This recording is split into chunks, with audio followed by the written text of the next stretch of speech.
I'm sitting behind the wheel of a 1980 Ford Econoline custom van. This is probably one of the most famous vehicles in Canadian history. And when you see it, you'll know exactly what I'm talking about. It was hard to tell what was going on from being home in British Columbia here, what the impact that Terry was having on our country.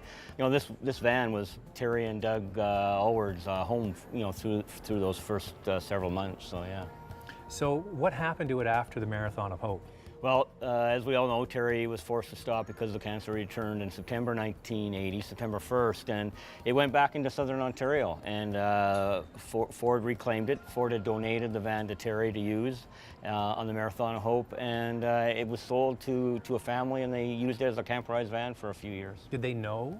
Yeah, I think in the end 3 different owners had it, and I think every one of them knew what they had. You know, they always knew. And then when it came to the fellow out here who ended up using it for his rock band, contacted our younger brother Daryl and said, "I've got the van," and Daryl had a chance to see it, and they were able to confirm, yep, certainly it was, through the VIN number and everything else. Ford was more than gracious to help cover the restoration of it, so they covered every cent of restoring the van, and it ended up back in southern Ontario, and Keith McDade and his group of young guys restored the van. So what was the biggest challenge putting it all back together? Was it finding the materials used on the inside, or what's the toughest part? I think all of it was tough because it wasn't really as much of a restoration as it was a conservation. So we had to try and find things that weren't around anymore. And as an example, the cabinetry that was in the vehicle, it was originally, you know, built by MacTac. Well, MacTac hasn't been made in 20 years, right? I mean, the carpet was annihilated when we got it, but was hand scrubbed for 6 days. You know, getting involved in this project really sort of reintroduced the humanity in people to me. I couldn't believe the amount of people that just dropped everything to help. I'm going to give you an example.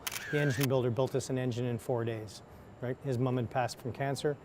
Whatever we needed, he built for us, right? Transmission was ready in a few days. We had people that worked around the clock tirelessly.